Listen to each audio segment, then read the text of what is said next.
Hello बच्चों, कैसे हो? बढ़िया। आप बढ़िया तो मैं भी बढ़िया। तो देखो बच्चों, आज हमें क्या पढ़ाई करनी है। आज है हमारे पास क्लास ट्वेल्थ का। ये कौन सी क्लास का है? ट्वेल्थ क्लास का।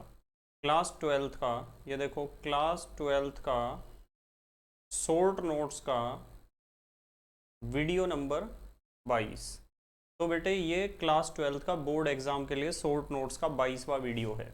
और इससे पहले 21 वीडियो आपको प्ले लिस्ट में भी मिल जाएंगे, नीचे डिस्क्रिप्शन में भी मिल जाएंगे, और कुछ समय बाद आई बटन में भी लिंक आ जाएगा, जहां आप क्लास ट्वेल्थ के बोर्ड एग्ज़ाम के लिए सभी शॉर्ट नोट्स के वीडियोस देख सकते हो, समझ सकते हो, और अपने सुंदर से नोट्स बना सकते हो, जो बोर्ड एग्ज़ाम में आपकी बहुत ज़्यादा हेल्प करेंगे।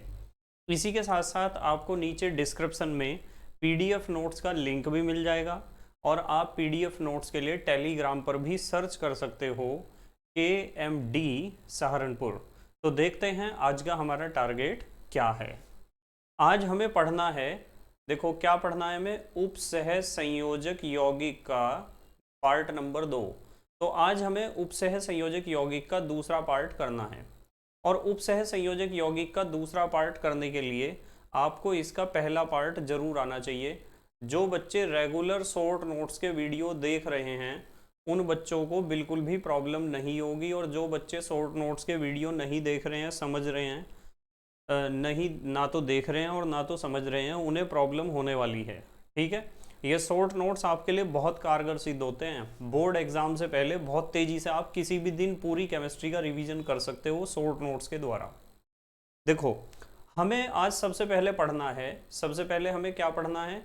प्रभावी परमाणु संख्या, ये पढ़नी है। प्रभावी परमाणु संख्या नियम क्या है? ठीक है, देखो प्रभावी परमाणु संख्या नियम क्या होता है। केंद्रीय, एक मिनट रुक जाओ, मैं जरा कर्सर ऑन कर लूं। प्रभावी परमाणु संख्या नियम क्या होता है? केंद्रीय धातु परमाणु लिगेंड्स के साथ इतने बंध बनाता है, ध्यान से समझना। यहाँ जो है एक बात ध्यान रख लेना, यहाँ आपका कोमा आना चाहिए। कोमा क्या आना चाहिए? कोमा। मतलब केंद्रीय धातु परमाणु जो होता है वो लिगेंड्स के साथ इतने बंध बनाता है कि धातु के चारों ओर कुल इलेक्ट्रॉनों की संख्या निकटतम निष्क्रिय गैस के विन्यास के समान हो जाए।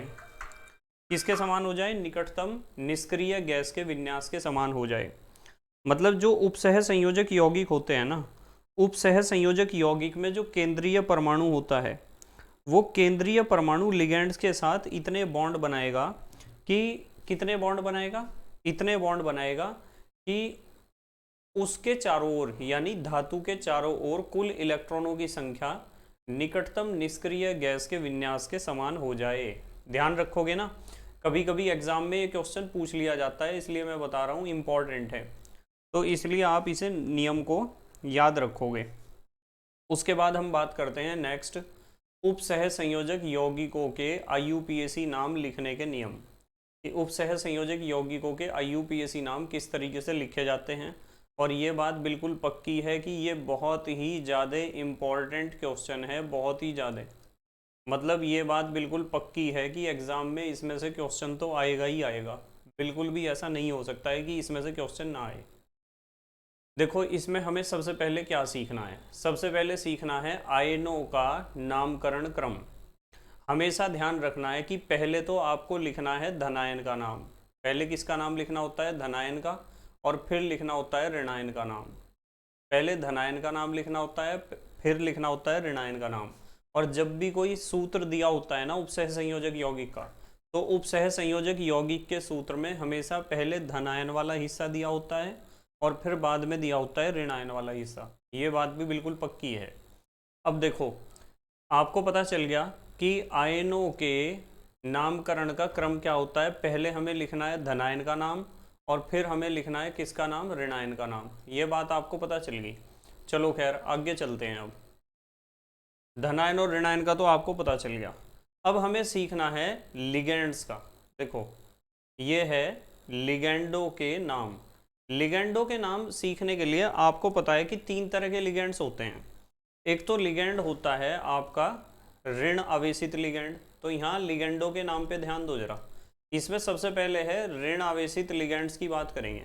ऋण आवेशित लिगेंड्स के बाद ओ लगता है। देखो इस चीज को ध्यान से देख लो, आप क्या लिखा हुआ है, ओ। जो ऋण आवेशित लिगेंड्स होता है उसका नाम जब भी लिखना है तो बाद में आपको ओ लगाना पड़ेगा, जैसे साइनो।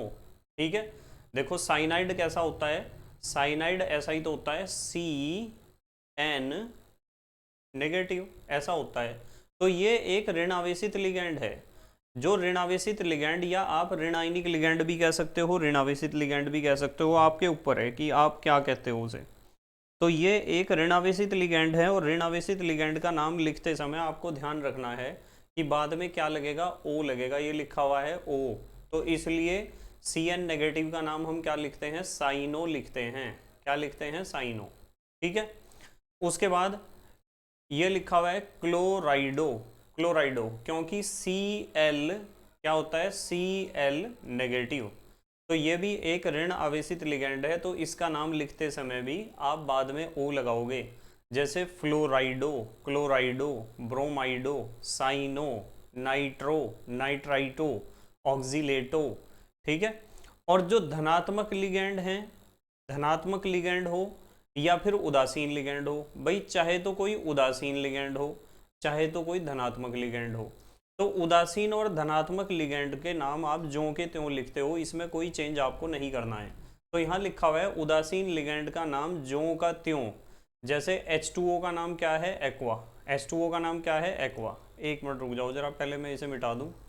अभी धीरे धीरे मुझे सीखना पड़ रहा है ना, आपकी वजह से ये धीरे धीरे सीखना पड़ रहा है कि किस तरीके से ऑनलाइन पढ़ाया जाता है, सीख जाऊंगा। तो आपको बताया कि जो ऋण आवेशित, एक तो ऋण आवेशित लिगेंड्स के बारे में आपको बताया कि ऋण आवेशित लिगेंड के नाम के बाद क्या लगेगा, ओ लगेगा, जैसे साइनो, क्लोराइडो। और जो उदासीन लिगेंड होते हैं उनके नाम ज्यों के त्यों होंगे, और धनात्मक लिगेंड के नाम भी ज्यों के त्यों होंगे, एज इट इज। उसमें कोई आपको ना तो कुछ जोड़ना है ना घटाना है। जैसे यहाँ दिया हुआ है H2O, H2O का नाम क्या है, एक्वा। इसी तरीके से NH3 का नाम क्या है, एमीन। तो यहाँ कोई चेंज नहीं है। इसी तरीके से यहाँ कार्बोनिल का नाम क्या है, कार्बोनिल का नाम, CO का नाम क्या है, कार्बोनिल है। तो इसमें तो कोई चेंज नहीं है ना, इसमें कोई चेंज नहीं है। तो इसलिए आपको ध्यान रखना है कि आप जो आपके पास ये इस तरह का जो ऋणावेशित लिगेंड होगा उसके नाम के बाद तो आपको ओ लिखना होगा। क्या लिखना होगा, ओ। और जो आपके पास होगा उदासीन या धनात्मक लिगेंड, उनके नाम ज्यों के त्यों। देखो यहाँ लिखा हुआ है उदासीन लिगेंड्स के नाम ज्यों के त्यों, और धनात्मक लिगेंड्स के नाम भी ज्यों के त्यों आपको लिखने हैं। जैसे CO का नाम हमने कार्बोनिल, NO का नाइट्रोसिल लिखा है। इसी तरीके से H2O का क्या लिखा है, एक्वा, और NH3 का क्या लिखा है, एमीन। बताओ इस काम को कर लोगे क्या। उसके बाद हम आते हैं नेक्स्ट, अगले स्टेप पर आते हैं। अब हम देखेंगे लिगेंडों की संख्या। लिगेंडों की संख्या का कैसे पता चलेगा, देखो आपको लिगेंडों की संख्या का ऐसे पता चलेगा कि ये है लिगेंडों की संख्या। भाई यदि सरल लिगेंड है ना तो उनके लिए तो हम प्रयोग करते हैं डाई, ट्राई, टेट्रा, पेंटा, या फिर आप हेक्सा यूज कर सकते हो। जो सरल लिगेंड हैं, सरल लिगेंड में तो कोई दिक्कत नहीं है। डाई, ट्राई ये तो आपके याद ही होंगे, डाई, ट्राई, टेट्रा, पेंटा। जैसे मान लो 2 क्लोराइडो हैं तो आप लिखोगे डाई क्लोराइडो, 3 क्लोराइडो हैं तो आप लिखोगे ट्राई क्लोराइडो, 4 क्लोराइडो हैं तो आप लिखोगे टेट्रा क्लोराइडो, 5 आगे क्लोराइडो तो पेंटा क्लोराइडो लिख सकते हो, और 6 आगे तो हेक्सा क्लोराइडो लिख सकते हो। यहाँ लिखा हुआ है जबकि जटिल लिगेंड्स के लिए, जो जटिल लिगेंड्स होते हैं ना, जटिल, जटिल कौन से होते हैं, जटिल उन्हें कहते हैं जिनमें पहले से ये शब्द आ रहे हो, डाई, ट्राई, टेट्रा, पेंटा। मतलब जिनमें पहले से ही ये शब्द आ रहे हो, जैसे डाई, जैसे मैं कहूँ आपको डाई इथाइलिन डाईअमीन, ये एक लिगेंड है। और डाई इथाइलिन डाईअमीन में जब पहले से ही डाई आ रहा है तो मैं आपको कह दूं कि मान लो इथाइलिन डाईअमीन है, ठीक है, इथाइलिन डाईअमीन 2 हैं हमारे पास। तो इथाइलिन डाईअमीन यदि 2 हैं तो आप उसे कैसे लिखोगे, इथाइलिन डाईअमीन यदि 2 हैं, इथाइलिन डाईअमीन यदि 2 हैं तो आप उसे ऐसे लिखोगे डाई इथाइलिन डाईअमीन। तो वो ऐसा लगेगा कि ये अपने आप में एक लिगेंड है, डाई इथाइलिन डाईअमीन भी तो एक लिगेंड होता है। तो इसलिए जिन लिगेंड्स के नाम में, जिन लिगेंड्स के नाम में ही पहले से ये आ रहे हो, जैसे डाई है, ट्राई है, टेट्रा है, पेंटा है, उन लिगेंड्स को हम क्या कहते हैं? उन्हें कहते हैं जटिल लिगेंड्स। और जटिल लिगेंड्स यदि दो हैं ना तो आप बिस लिखोगे, जैसे बिस इथाइलिन डाइअमीन। यदि आप डाई इथाइलिन डाइअमीन लिखोगे तो कंफ्यूजन हो जाएगा बहुत ज़्यादा। यूं नहीं समझ में आने का कि इथाइलिन डाइअमीन दो हैं या डाई इथाइलिन डाइअमीन अपने आप में कोई एक लिगेंड है। तो इसलिए मैं आपको कह रहा हूं कि जो जटिल लिगेंड होते हैं ना, ये लिखा हुआ है जटिल लिगेंड। भाई जटिल का मतलब ऐसे लिगेंड जिनमें पहले से ही ये शब्द आ रहे हो, डाई, ट्राई, टेट्रा, पेंटा, ये शब्द पहले से ही आ रहे हो। तो ऐसे जटिल लिगेंड्स या कॉम्प्लेक्स लिगेंड्स के नाम लिखने के लिए यदि दो हैं तो बिस, तीन हैं तो ट्रिस, चार हैं तो टेट्राकिस। ठीक है, तो इस तरीके के आप शब्दों का प्रयोग करोगे। ये हमने सीखा है लिगेंडों की संख्या। उसके बाद हम नंबर 4 चौथे नियम पर आते हैं, केंद्रीय धातु आयन का नाम। तो केंद्रीय धातु आयन का नाम लिखने के लिए आपको दो बातें ध्यान रखनी है। पहली बात, जो ऋण आयन संकुल होता है ना, ऋणायनिक संकुल, ऋणायनिक संकुल में केंद्रीय धातु का नाम लिखो प्लस उसके बाद जोड़ दो 8। ये बहुत काम का नियम है। जितने भी ऋणायनिक संकुल होते हैं ना, ऋणायनिक संकुल उन्हें कहते हैं जिनमें ब्रैकेट बाद में हो। जैसे यहाँ देखो, इसमें पहले तो ये वाला हिस्सा तो ब्रैकेट के बाहर है और ये ब्रैकेट बाद में है ना लगा हुआ। जिनमें ब्रैकेट बाद में लगा होता है उन्हें कहते हैं ऋणायनिक संकुल। और इसे देखो FeS2O होल 6Cl3, इसमें ब्रैकेट वाला हिस्सा पहले है तो ये धनायनिक संकुल है। और इसमें पहले भी ब्रैकेट है और बाद में भी ब्रैकेट है तो ये उदासीन संकुल है। तो जहाँ ब्रैकेट आपको पहले मिलेगा, जैसे यहाँ है देखो पहले है ब्रैकेट इसमें FeS2O होल 6Cl3 में, तो इसे तो मैं कहूँगा कि ये कैसा है? ये तो धनायनिक संकुल है। और इसे देखो इसमें ब्रैकेट बाद में है तो ये ऋणायनिक संकुल है। और इसमें शुरू में भी ब्रैकेट है और बाद में भी ब्रैकेट है, इसे आप कह सकते हो उदासीन संकुल। ठीक है, या फिर जिसमें केवल एक ब्रैकेट हो, जैसे ये देखो केवल एक ब्रैकेट है तो ये भी कैसा है? उदासीन संकुल है। तो आपको ध्यान रखना है, केंद्रीय धातु आयन का नाम लिखते समय दो बातें मैं आपको बता रहा हूं और बहुत खास हैं। पहली बात, ऋणायनिक संकुल में क्या करना है? केंद्रीय धातु का नाम लिखने के बाद 8 लगाना है और 8 लगाने के बाद ब्रैकेट में ऑक्सीकरण संख्या लिखनी है रोमन पद्धति में। ठीक है, ये चीजें सिखा तो रखी हैं सारी, पर ये तो एक रिवीजन है। आपको क्या करना है, ऋणायनिक संकुल का जब भी नाम लिखना है तो केंद्रीय धातु का नाम लिखो और उसमें बाद में 8 लगाओ और ब्रैकेट में ऑक्सीकरण संख्या लिखो रोमन पद्धति में। देखो ये ऋणायनिक संकुल है, केंद्रीय धातु का नाम Pt है तो हम प्लेटिनम नहीं लिखेंगे, हम 8 लगाएंगे। तो ये देखो ये लिखा हुआ है प्लेटिनेट, बाद में 8 लगाया ना, देखो ATE लगाया है 8। तो हमने यहाँ बताया था कि केंद्रीय धातु परमाणु का नाम लिखो, बाद में 8 लगाओ और आगे ब्रैकेट में लिख दो रोमन पद्धति में ऑक्सीकरण संख्या। उसके बाद दूसरी बात देखो B, धनायनिक या उदासीन संकुल में आपको क्या करना है? केंद्रीय धातु का नाम लिखना है और नाम लिखने में ना तो कुछ जोड़ना है ना तो घटाना है, ज्यों का त्यों। जिस तरह आपने यहाँ ऊपर सीखा था ना, अभी मैंने ऊपर आपको एक चीज़ सिखाई थी कि जो ऋण आयनिक संकुल हैं, ठीक है, संकुल क्या, लिगेंड्स, लिगेंड्स के बारे में बताया था आपको। लिगेंड्स के बारे में देखो यहाँ क्या बताया था, लिगेंड्स के नाम में जो ऋण आवेशित लिगेंड्स के बाद O लगेगा और उदासीन लिगेंड्स के नाम ज्यों के त्यों और धनात्मक लिगेंड के नाम भी ज्यों के त्यों, यही तो बताया था। इसी तरीके से आपको केंद्रीय धातु आयन का नाम भी सोचना है। ठीक है, यदि ऋणायनिक संकुल है तो केंद्रीय धातु का नाम लिखो, 8 लगाओ और ऑक्सीकरण संख्या लिखो ब्रैकेट में। और यदि आपके पास धनायनिक या उदासीन संकुल है तो केंद्रीय धातु का नाम लिखो, बस उसमें कुछ नहीं जोड़ना है, चाहे वो धनायन संकुल है या उदासीन संकुल है, आपको केंद्रीय धातु का नाम लिखना है और ऑक्सीकरण संख्या रोमन पद्धति में लिख देनी है। ठीक है, चलो खैर अगली बात कर रहे हैं अब हम सीखेंगे, क्या सीखेंगे? अब हम सीखेंगे लिगेंड्स के नामकरण का क्रम। लिगेंड्स के नाम हमेशा अल्फाबेटिकल ऑर्डर में लिखने हैं ABCD के अनुसार। जो लिगेंड्स का नाम पहले आता है ABCD में, जैसे ये A है, ये B है, ये C है, ये D है, जिनके नाम पहले आते हों उन्हें पहले लिखना है। ABCD के क्रम में तो लिख ही दोगे आप। जैसे यहाँ देखो यहाँ कुछ प्रैक्टिस करते हैं। ये दे रखा है हमें KPTBr होल थ्राइस NH3। तो ये पहले वाला हिस्सा क्या है, धनायनिक हिस्सा, इसका नाम हमें पहले लिखना है। और बाद वाला हिस्सा क्या है, ऋणायनिक हिस्सा। ये ब्रैकेट वाला पूरा क्या है, ये पूरा ब्रैकेट ऋणायनिक भाग है, इसका नाम हमें बाद में लिखना है। तो K का तो हमने लिख दिया पोटेशियम, K का क्या लिखा है, पोटेशियम, ये तो पोटेशियम लिख दिया। फिर क्या है भाई, ट्राई तो हैं ब्रोमाइडो और एक है एमीन। तो आप मुझे यूँ बताओ, A से तो एमीन शुरू होता है और B से ब्रोमाइडो, तो आप ABCD के क्रम में लिखोगे ना। देखो ये ऊपर क्या पढ़ा था हमने ऊपर पढ़ा था कि हमें ABCD के क्रम में चलना है। तो पहले हम एमीन लिखेंगे। तो पोटेशियम के बाद हमने लिखा है एमीन, लिखा है एमीन। उसके बाद 3 हैं ब्रोमाइडो, 3 को हमने लिखा है ट्राई और ब्रोमाइडो को ब्रोमाइडो ही लिखा है। आपको पता है कि एमीन का नाम तो हमने एमीन ही लिख दिया, इसमें एमीनो तो नहीं लिखा हमने, ओ तो नहीं जोड़ा बाद में, क्योंकि एमीन एक उदासीन लिगेंड है। जबकि ब्रोमीन का नाम में हमने ओ जोड़ा है, ब्रोमाइड में ओ जोड़ दिया, ब्रोमाइडो।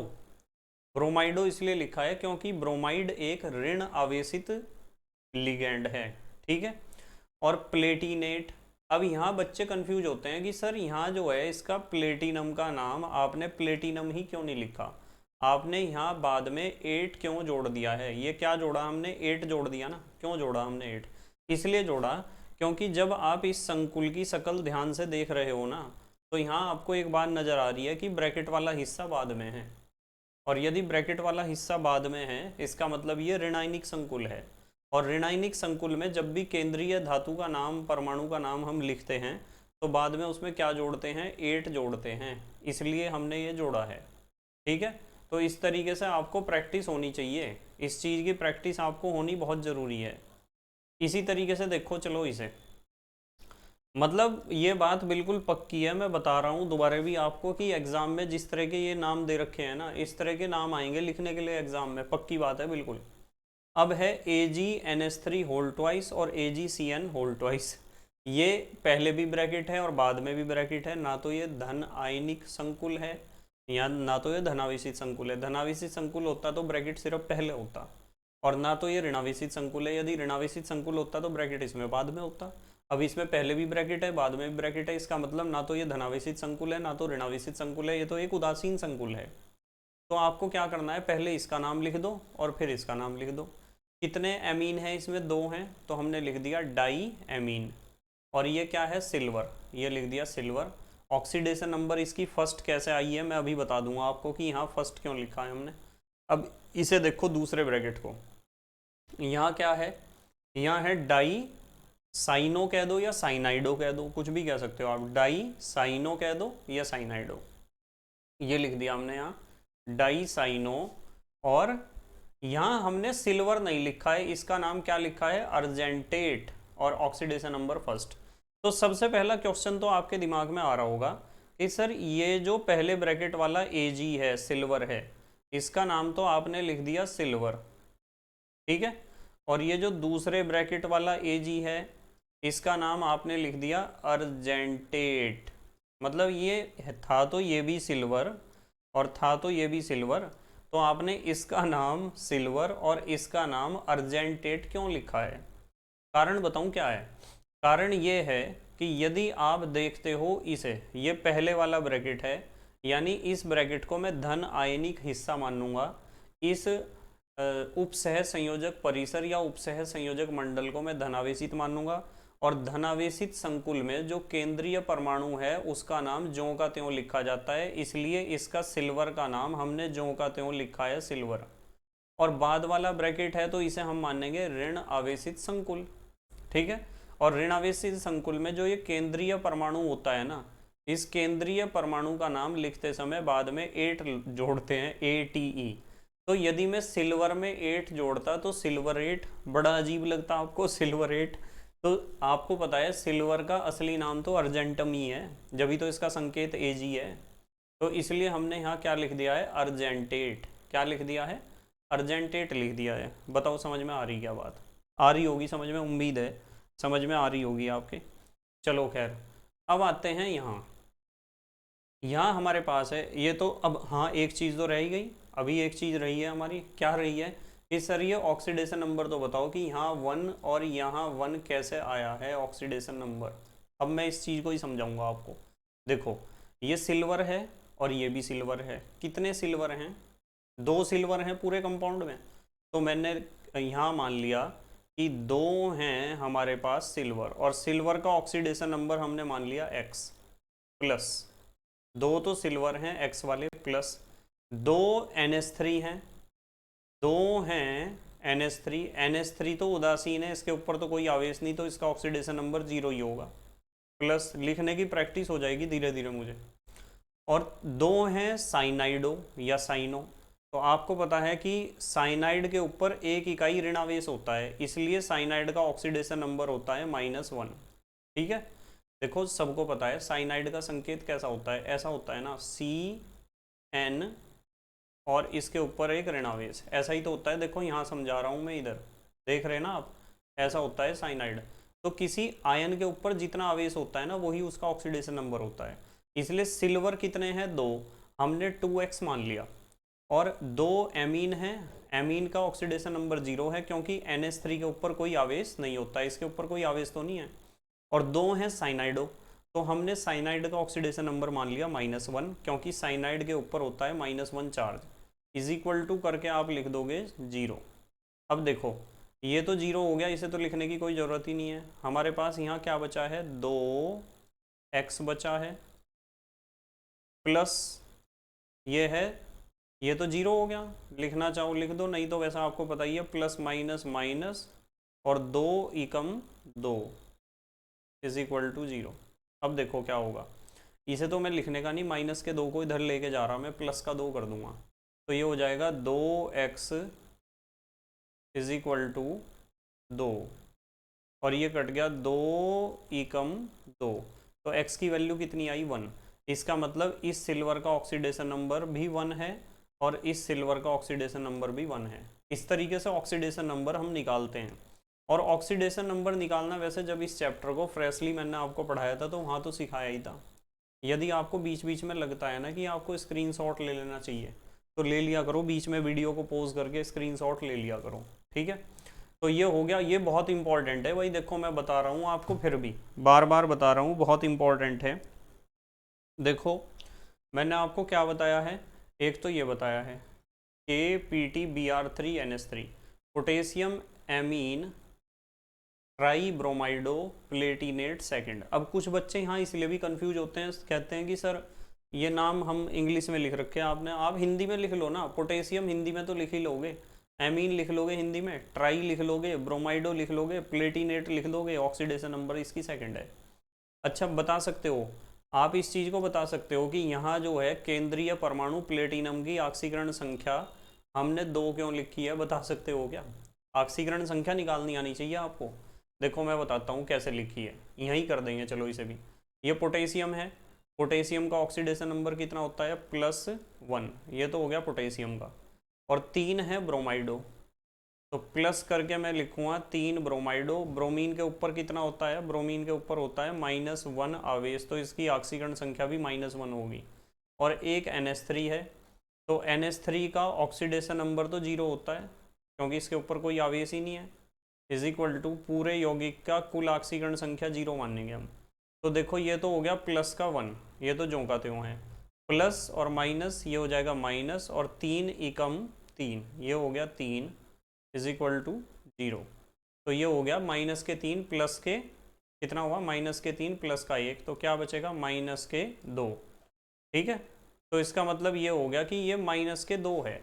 -2 किसका ऑक्सीडेशन नंबर आया है? ये इसका आया है प्लेटिनम का। ठीक है, यदि इसमें कोई कन्फ्यूजन हो रहा ना तो आप एक काम करो, देखो मैं एक तरीके से और बताता हूँ आपको, अब नहीं होने का कन्फ्यूजन, क्योंकि यहाँ बच्चे सोच रहे हैं कि सर माइनस में आई वैल्यू ये K है, K का मैंने लिख दिया +1। ठीक है, प्लस ये क्या है? प्लेटिनम, प्लेटिनम का निकालना है, इसे आप x मान लो, अब कन्फ्यूजन नहीं होने का। 3 है ब्रोमाइड, तो आप लिखोगे 3 है ब्रोमाइड का होता है -1। उसके बाद ये है NH3, NH3 का होता है 0, ऑक्सीकरण संख्या इज इक्वल टू 0। अब देखो ये तो प्लस का 1 है, ठीक है, और ये प्लस का x है, और प्लस माइनस माइनस ये है माइनस का 3, 3 एकम 3 हो गया ना, इज इक्वल टू 0। अब देखो प्लस के तो 1 हैं हमारे पास और माइनस के हमारे पास 3 हैं, तो हमारे पास माइनस के 2 बचेंगे ना, x तो है ही, और -2 इज इक्वल टू 0। तो बताओ क्या हो जाएगा, बताओ x इज इक्वल टू क्या हो जाएगा, -2 उधर जाके +2 हो जाएगा। बताओ, अब तो समझ में आया ना आपके कि कैसे हुआ है ये। तो इस तरीके से होता है, ऑक्सीडेशन नंबर आपको निकालना आना चाहिए बिल्कुल। और यदि आप ऑक्सीडेशन नंबर निकाल पा रहे हो तो कोई दिक्कत नहीं होने की, फिर आप आसानी से कर लोगे। चलो खैर, अगले क्वेश्चन को देखते हैं क्या है। ये था हमारे पास, अब की बार है हमारे पास FeH2O होल 6Cl3। इसमें पहले ब्रैकेट वाले हिस्से का नाम लिखोगे, और ब्रैकेट वाले हिस्से का नाम लिखने का नियम ये है, पहले लिगेंड्स का नाम लिखना चाहिए, फिर केंद्रीय परमाणु का लिखना चाहिए। हेक्सा 6 हैं, 6 को हेक्सा ही तो कहोगे, और H2O को कहोगे एक्वा। Hexa, aqua, iron. देखो आयरन कहा है ना, तो मैंने इसे आयरनेट कहा है ना फेरेट कहा है, क्योंकि ये धनायनिक संकुल है, क्योंकि इसमें ब्रैकेट वाला हिस्सा पहले है। तो hexa aqua iron, hexa aqua iron, और ऑक्सीडेशन नंबर इसका कितना आएगा, Fe का 3rd आएगा, और Cl का क्या लिखेंगे आप, क्लोराइड। देखो जो ब्रैकेट के बाहर वाला हिस्सा होता है इसे ट्राई क्लोराइड मत लिख देना, जो ब्रैकेट के बाहर वाला हिस्सा है उन आयनों का नाम सामान्य तरीके से ही लिखना है। तो आप इसे ट्राई क्लोराइड नहीं लिखोगे, ना ट्राई क्लोराइडो लिखोगे, आप इसे क्लोराइड ही लिखोगे केवल।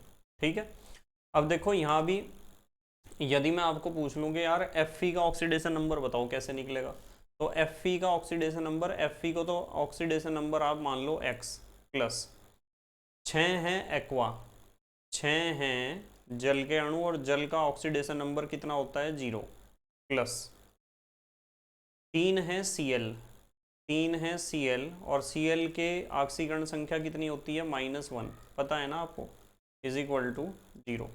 अब देखो ये तो 0 हो जाएगा, x ये तो 0 हो गया, इसे तो मैं लिखने का ही नहीं हूँ, प्लस माइनस माइनस, और 3 एकम 3 इज इक्वल टू 0।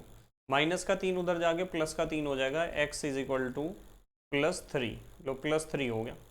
तो इसका मतलब यहाँ Fe का ऑक्सीडेशन नंबर कितना है, 3 है, इसलिए हमने यहाँ ब्रैकेट में 3 लिखा है रोमन पद्धति में। बताओ समझ में आई क्या बात, ठीक है। चलो आगे चलते हैं। अब हमें सीखना है NiCO होल 4। NiCO होल 4 को जब आप पढ़ोगे तो ये है tetra carbonyl nickel 0। Tetra carbonyl, 4 carbonyl है, निकिल है और 0 है, क्योंकि कार्बोनिल जो है ना ये, इसका ऑक्सीडेशन नंबर 0 होता है, तो निकिल का भी फिर 0 ही होगा, तो इसलिए हमने ब्रैकेट में 0 लिख दिया। ठीक है, चलो आगे चलते हैं। अब हम देखते हैं अगले टारगेट को, और अगला टारगेट हमारा क्या है, अगला टारगेट है उपसह संयोजक यौगिकों के सूत्र लिखना। तो उपसह संयोजक यौगिकों के सूत्र कैसे लिखे जाते हैं, देखो इसके कुछ नियम हैं। उपसह संयोजक यौगिकों के सूत्र लिखने के नियम है। सबसे पहला नियम देखो क्या है, सबसे पहला नियम, पहले धनायन का उसके बाद ऋणायन का सूत्र लिखा जाता है। तो पहले तो आपको धनायन का सूत्र लिखना है ये तो जैसे सूत्र से आपने नाम लिखे उसका बिल्कुल उल्टे नियम है, और कुछ नहीं है। पहले तो आपको धनायन का सूत्र लिखना है, फिर लिखना है ऋणायन का। अभी तक तो सूत्र के हमने नाम लिखने सीखे, अब हम नाम से सूत्र लिखना सीखेंगे। और सरल आयनों को ब्रैकेट के बाहर लिखते हैं। सरल आयनों का मतलब जो लिगेंड्स नहीं हैं।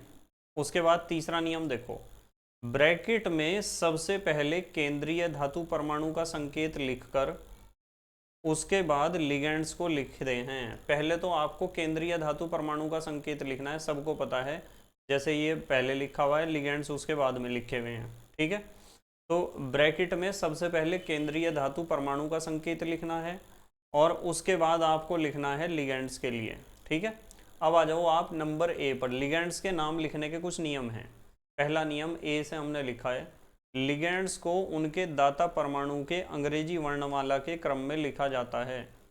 जो लिगेंड्स के बाद दाता परमाणु है ना, जो इलेक्ट्रॉन का जोड़ा देगा केंद्रीय परमाणु को, उस दाता परमाणु जितने भी होंगे लिगेंड्स के, सब लिगेंड्स के अलग अलग दाता परमाणु होंगे, तो उन्हें आप अंग्रेजी वर्णमाला के क्रम में लिखोगे, यानी अल्फ़ाबेटिकल ऑर्डर में लिखोगे।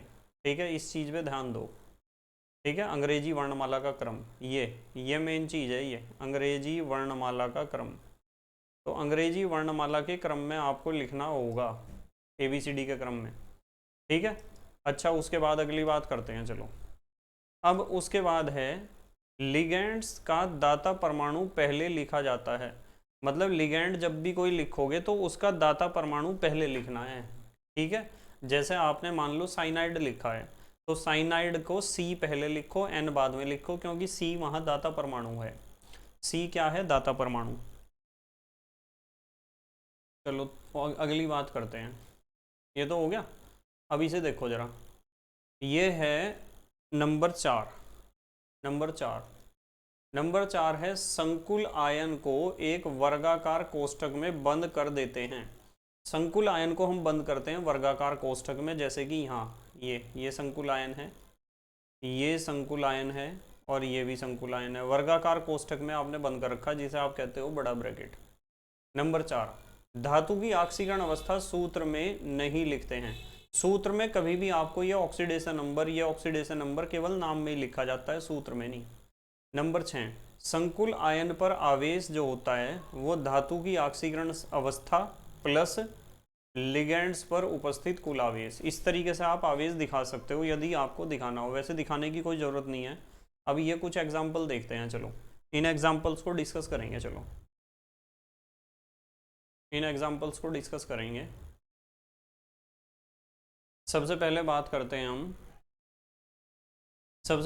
करते हैं उदाहरण में ये दे रखा है tris ethylene diamine cobalt first nitrate. ठीक है, तो यहाँ है ट्रिस माने 3 है। कौन है 3? देखो यहाँ ट्राई नहीं लिखा है। यदि ट्राई इथाइलिन डाइअमीन लिख देते ना तो बहुत बड़ा कन्फ्यूजन हो जाता। क्या कन्फ्यूजन हो जाता है? देखो मैं बताता हूँ क्या कन्फ्यूजन हो जाता। यदि हम यहाँ लिख देते ट्राई, तो ऐसा लगता है 3 है इथाइलिन और डाई माने 2 हैं एमीन, और ये पूरा का पूरा अपने आप में कोई लिगेंड है, पूरा का पूरा अपने आप में क्या है? लिगेंड, ऐसा लगता हमें। तो इसलिए क्या करते हैं कि जो जटिल लिगेंड होते हैं ना, जैसे इथाइलिन डाइअमीन अपने आप में एक जटिल लिगेंड है, तो इनकी संख्या देने के लिए हम डाई ट्राई टेट्रा का प्रयोग नहीं करते हैं, हमने प्रयोग किया है ट्रिस का, 20 ट्रिस टेट्राकिस। ठीक है, तो इन्होंने कहा है tris ethylene diamine cobalt first nitrate. तो ट्रिस का मतलब 3 तो इथाइलिन डाइअमीन है, तो ये लिख दिया हमने, 3 लिखे हैं इथाइलिन डाइअमीन, लिखे हैं इथाइलिन डाइअमीन 3। तो ट्रिस इथाइलिन डाइअमीन हो गए, 3 हो गए इथाइलिन डाइअमीन, और कोबाल्ट को ये लिख लिया, केंद्रीय परमाणु है। ऑक्सीडेशन नंबर 1 की अभी बात करेंगे। नाइट्रेट सिंपल आयन है, इसे हमने बाहर लिख दिया, ये वाला हिस्सा ब्रैकेट में। अब यहाँ बच्चों के दिमाग में क्वेश्चन ये आता है कि सर ठीक है, हम ट्रिस 3 लिख दिए हमने, ठीक है, इथाइलिन डाइअमीन EN लिख दिया, ठीक है, कोबाल्ट लिख दिया CO, ठीक है, नाइट्रेट लिख दिया ब्रैकेट के बाहर, ठीक है, पर ये 1 का कहाँ इस्तेमाल हो रहा है? ये तो समझ में ही नहीं आ रहा हमारे कि ये 1 कहाँ यूज़ हो रहा है। 1 पता कहाँ यूज़ हो रहा है? देखो मैं बताता हूँ कहाँ यूज़ होता है ये 1 इस तरीके से यूज़ होता है कि आप यहाँ जो है ना, इस केंद्रीय धातु परमाणु के ऊपर गौर फरमाओ। इसका ऑक्सीडेशन नंबर इन्होंने 1 दे रखा है। कितना दे रखा है? 1। देखना जरा कहाँ यूज़ होगा। इसका ऑक्सीडेशन नंबर 1 दे रखा है, तो मैंने यहाँ लिख लिया, यहाँ से समझाता हूँ, चलो ये लिख लिया मैंने 1। किसका लिखा है? इसका। फिर इथाइलिन डाइअमीन एक उदासीन लिगेंड है, इसका ऑक्सीडेशन नंबर होता है 0, तो हम लिखेंगे कि 3 हैं इथाइलिन डाइअमीन और इनका ऑक्सीडेशन नंबर कितना है? 0 है। ठीक है, उसके बाद नाइट्रेट NO3 देखो ध्यान से समझना, प्लस करके लिखा मैंने, प्लस। NO3 की संख्या कितनी लेनी है? N मान लिया मैंने, मान लो N संख्या लेनी है कि ये बाहर वाला जो हिस्सा होता है ना, इसे आप ऐसे मान लिया करो कि ये होल N है। इनकी संख्या कितनी लिखनी? NO3 1 लिखना, 2 लिखने, 3 लिखने, इसका पता चलता है यहाँ से, ये जो ऑक्सीडेशन नंबर दिया होता है। तो कोबाल्ट का था, हमने कोबाल्ट का, देखो यहाँ से कोबाल्ट का ऑक्सीडेशन नंबर हमने 1 लिखा है। क्यों लिखा है? क्योंकि कोबाल्ट का ऑक्सीडेशन नंबर इन्होंने दे रखा था, ये कितना दे रखा था? 1। उसके बाद 3 है इथाइलिन डाइअमीन, तो 3 हमने कर दिए 0। उसके बाद NO3 मान लो n है, होल n है मान लो, तो हमने यहाँ n लिखा, और NO3 का ऑक्सीडेशन नंबर होता है -1, ठीक है, इज इक्वल टू 0। अब बच्चों के दिमाग में क्वेश्चन आ रहा होगा कि सर NO3 का ऑक्सीडेशन नंबर -1 क्यों होता है? इसलिए होता है, यदि आप NO3 को देखोगे ना, तो NO3 के ऊपर -1 आवेश होता है, और यदि आपको आयनों के ऊपर कितना आवेश है ये चीज़ समझ में नहीं आती है ना, तो इसका तरीका ये है कि आप उस आयन का कोई भी विद्युत अपघटय अपने दिमाग में सोच लिया करो। जैसे मैं NO3 का सोचता हूँ HNO3, ठीक है, और उसे आयनों में तोड़ के देख लिया करो आप। यदि आप इसे आयनों में तोड़ोगे तो कैसे टूटेगा? H पॉजिटिव, ऐसे ही तो टूटेगा, H पॉजिटिव प्लस क्या बनेगा? NO3 negative. देखो, तो यहाँ से हमें पता चल जाता है कि कितना आवेश है आयन के ऊपर। कोई भी यदि आयन आपको उसका आवेश समझ में नहीं आ रहा है तो आप उसका कोई यौगिक विद्युत अपघटक सोच लिया करो। इससे मुझे पता चलता है कि NO3 का ऑक्सीडेशन नंबर -1 लिखना है। तो ये 1 का तो रह जाएगा 1, ठीक है, प्लस ये 3 की 0 में मल्टीप्लाई 0, और प्लस माइनस माइनस n की 1 में multiply n is equal to 0, ठीक है। तो माइनस का n तो यहीं रहने दो आप, क्योंकि इसे निकालना है, 0 का कुछ करना ही नहीं हमें, प्लस का 1 उधर जाके हो जाएगा माइनस का 1, और ये माइनस से माइनस गया। अब आपको पता चल गया कि n की वैल्यू कितनी आई? 1। n की वैल्यू कितनी आई है? 1 आई है, और n की वैल्यू 1 आई है, इसीलिए मैंने NO3 1 लिखा था यहाँ, NO3 1 लिखा था। तो ये जो ऑक्सीडेशन नंबर है ना, इसका यही खेल है बस। यदि ये खेल आपके समझ में आता है ना तो कोई दिक्कत नहीं होगी। चलो अगले में भी मैं आपको समझाऊंगा कि किस तरीके से हमें समझना है। देखो, एक काम करता हूँ, थोड़ा सा पेज ऊपर करता हूँ पहले, जिससे लिखने की जगह थोड़ी सी ज़्यादा हो जाए। अब ये तो समझ में आ गया आपके, ट्रेस इथाइलिन डाइअमीन कोबाल्ट, एक मिनट, क्या था ये, कहाँ गया? Tris ethylene diamine cobalt first nitrate. अब धीरे धीरे समझूंगा ना, मतलब थोड़ा सा प्रैक्टिस की ज़रूरत है अभी मुझे, धीरे धीरे समझ ही जाऊंगा काम करना कि कैसे पढ़ाया जाता है ऑनलाइन। देखो, अब है हमारे पास क्या है? Di chlorido tetra aqua chromium third nitrate. Di माने 2 हैं, क्लोराइडो माने Cl, ठीक है, और टेट्रा माने 4 हैं, एक्वा माने पानी। तो हमने डाई क्लोराइडो और टेट्रा एक्वा, ठीक है।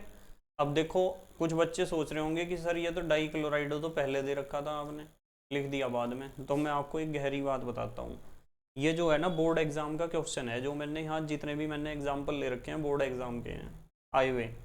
जो बोर्ड एग्जाम के पेपर सेटर थे ना हमारे, उन्होंने नाम ही गलत लिख रखा है। ये नाम गलत है, बताऊँ क्यों है ये नाम गलत? आपके कुछ बच्चों के समझ में आ गया होगा कि क्यों है गलत। भाई आपको पता है लिगेंड्स का नाम अल्फ़ाबेटिकल ऑर्डर में लिखा जाता है, ABCD के क्रम में। तो इन्होंने पहले क्लोराइडो क्यों लिख दिया? क्यों लिखा इन्होंने क्लोराइडो पहले? जब क्लोराइडो C से शुरू होता है और एक्वा A से शुरू होता है, तो पहले तो इन्हें एक्वा लिखना चाहिए था, इसका नाम ऐसे देना चाहिए था, tetra aqua die क्लोराइडो chromium third nitrate. ये है IUPAC नाम, बिल्कुल सही। तो सही IUPAC नाम वो होता है जिसमें लिगेंड्स जो हैं वे अल्फ़ाबेटिकल ऑर्डर में अरेंज हो रहे हों। अब देखो, चलो देखते हैं डाई क्लोराइडो, इसलिए हमने 2 क्लोराइड बाद में लिखे हैं, क्योंकि हमें सूत्र में भी अल्फ़ाबेटिकल ऑर्डर फॉलो करना होता है। टेट्रा एक्वा, 4 हैं aqua, chromium third nitrate, chromium लिख दिया, नाइट्रेट बाहर लिख दिया। अब दिमाग में फिर क्वेश्चन आया बच्चों के कि सर इसके बारे में बताओ, इसके बारे में, ये जो यहाँ ऑक्सीडेशन नंबर थर्ड है, एक बार और समझा दो इसके बारे में। देखो मैं बताता हूँ, ये जो आपके बाहर वाला आयन होता है ना, बाहर वाला सिंपल आयन, इसका आप मान के चला करो कि इसका क्या है? होल n है, मान लो n यूज करने हैं हमें। अब देखो इस क्रोमियम को देखो, क्रोमियम का ऑक्सीडेशन नंबर कितना दे रखा है? 3। तो हमने लिख लिया क्रोमियम का ऑक्सीडेशन नंबर 3 है, लिख लिया, प्लस उसके बाद 4 हैं H2O, 4 हैं H2O, तो हम लिखेंगे 4 हैं H2O। H2O का ऑक्सीडेशन नंबर 0 होता है, क्योंकि जल के ऊपर कोई आवेश नहीं होता, और किसी आयन की ऑक्सीकरण संख्या उसके ऊपर उपस्थित आवेश के बराबर होती है। 2 हैं Cl, 2 हैं Cl। Cl के ऊपर सबको पता है -1 आवेश होता है, तो Cl का ऑक्सीडेशन नंबर भी कितना होगा, -1। और N है NO3, प्लस करके लिखूँगा मैं N NO3 के ऊपर कितना आवेश होता है, -1, और कुल आवेश हमारे पास कितना है, 0। ठीक है, अब तो कर दोगे आप। ये कितना हुआ, ये तो 3 है, प्लस 4 की 0 में मल्टीप्लाई 0, प्लस माइनस माइनस, और 2 एकम 2, और n और माइनस प्लस माइनस क्या हो जाएगा, माइनस, और n Ekam n is equal to 0। अब देखो जरा ध्यान से, 0 तो मैं लिखने का नहीं हूँ, प्लस के तो 3 हैं और माइनस के हैं 2, तो प्लस का 1 बचेगा, प्लस का 1 बचेगा ना, और ये माइनस का क्या है, n, ये लिख दिया माइनस का n इज इक्वल टू 0। तो ये माइनस का n तो रहने दो यहीं, और प्लस का 1 जो है इधर आके हो जाएगा माइनस का 1, और ये माइनस से माइनस कट जाएगा। बताओ n की वैल्यू कितनी आई, n की वैल्यू 1 ही तो आई, और n की वैल्यू 1 आई है, तो हमें यहाँ n की जगह क्या लिखना है, 1। यहाँ n की जगह क्या लिखना है, हमें 1 लिखना है इस n की जगह, और n की जगह यदि आप 1 लिखोगे, यहाँ यदि n की जगह 1 लिखोगे तो NO3 एक ही तो लिखा जाएगा, एक ही तो NO3 लिख रखा है हमने। कितने NO3 लिख रखे हैं, 1। ठीक है, तो इस तरीके से करते हैं हम इस क्वेश्चन को। चलो अगला देखते हैं, चलो क्वेश्चन, अगला क्वेश्चन देखते हैं। ये है hexa amine cobalt third chloride. Hexa माने 6 हैं, एमीन ये लिख दिया 6 एमीन है, कोबाल्ट केंद्रीय परमाणु है, उसका ऑक्सीडेशन नंबर 3 है, और क्लोराइड। तो आपको क्या करना है, आपको भाई हेक्सा एमीन, तो हमने लिख दिया यहाँ NH3, थोड़ा सा ध्यान से समझ लेना, NH3। वो एक दिक्कत हुई, थोड़ा सा इसे ऊपर उठाऊं दोबारा, शायद उसमें जो है ना मैं सामने आ गया था आपके, इसलिए आपको प्रॉब्लम हुई होगी समझने में, शायद मुझे ऐसा लग रहा। चलो यहाँ से समझते हैं इसे, यहाँ से, ठीक है, अब समझेंगे, चलो यहाँ से समझेंगे। ये है हेक्सा एमीन, तो हमने लिखा यहाँ हेक्सा एमीन है, तो हमने लिख दिया NH3 कितने हैं, 6 हैं, NH3 कितने हैं, 6, ये लिख दिया, हेक्सा माने 6। कोबाल्ट, कोबाल्ट केंद्रीय परमाणु है, तो केंद्रीय धातु परमाणु को रखना चाहिए यहाँ पहले और लिगेंड्स बाद में, इसे हमने ब्रैकेट में बंद कर दिया। ये हमारे पास उपसह संयोजक मंडल है। और थर्ड क्लोराइड, क्लोराइड Cl। अब मुझे ये नहीं समझ में आ रहा कि Cl कितने लिखूं, 1 लिखूं, 2 लिखूं, 3 लिखूं, मैंने यहाँ n लिख दिया है। अब मुझे पता चल जाएगा कितने Cl लिखने हैं, जैसे यहाँ Cl में उत्तर में देख रहे 3 कैसे लिखे हैं, इसी चीज़ को तो समझना है हमें। देखो कोबाल्ट, कोबाल्ट का ऑक्सीडेशन नंबर कितना दे रखा है, 3, तो हम लिखेंगे यहाँ 3, कोबाल्ट का ऑक्सीडेशन नंबर 3 है, लिख लिया हमने। उसके बाद 6 हैं NH3, प्लस करके लिखेंगे 6 हैं NH3, NH3 का ऑक्सीडेशन नंबर होता है 0। ठीक है, उसके बाद और तो नहीं कोई है, प्लस N है Cl। देखो कोबाल्ट का तो लिखा हमने 3, 6 NH3 का लिखा 6 गुणा 0, और N है हमारे पास क्लोराइडो, सॉरी क्लोराइड, N है क्लोराइड, और Cl के ऊपर होता है -1 आवेश, इज इक्वल टू करके 0 कर दो आप। अब देखो यहाँ सॉल्व करेंगे, इसके आगे इधर सॉल्व कर रहे हैं, 3 तो ज्यों का त्यों है, 3 तो है ज्यों का त्यों, ये 0 हो जाएगा, इसे मैं लिख नहीं रहा, प्लस माइनस ये हो जाएगा माइनस, और n Ekam n is equal to कितना हो जाएगा, 0। तो ये माइनस का n हो जाएगा, प्लस का 3 उधर जाके कितना हो जाएगा, माइनस का 3, और ये माइनस से माइनस कट गया आपका। बताओ n बराबर कितना आया, n बराबर 3 आया ना, n बराबर आया है 3, और n बराबर 3 आया है, इसीलिए तो मैंने यहाँ Cl के नीचे 3 लिख रखा है, क्योंकि मैं n की जगह क्या लिखूँगा, 3 लिखूँगा n की जगह, तो इसलिए 3 लिख रखा है। तो इस तरह के क्वेश्चन आपको करने आने चाहिए भाई, बिल्कुल आने चाहिए करने, और ये बात बिल्कुल पक्की है कि एग्ज़ाम में बिल्कुल लिख के रख लो इस चीज़ को, गारंटी है इस बात की कि एग्ज़ाम में क्वेश्चन आएगा IUPAC नाम लिखने का और नाम से सूत्र लिखने का। तो हमने यहाँ पर जो है क्लास 12 का शॉर्ट नोट्स का वीडियो नंबर 22 में उपसह संयोजक यौगिक का दूसरा पार्ट हमने कर लिया है, और उपसह संयोजक यौगिक का एक पार्ट और आएगा जब ये उपसह संयोजक यौगिक कंप्लीट होगा। ठीक है बेटे, तो बस मेहनत और ईमानदारी से अपनी पढ़ाई करते रहो और अपने हैंड रिटन नोट्स भी बनाते रहो। ठीक है, ध्यान रखना है आपको कि अपने हैंड रिटन नोट्स बनाने हैं सब बच्चों को, इस चीज़ का ध्यान रखो। ठीक है, तो thank you very much for watching this video and best of luck for your board exam. Okay, bye.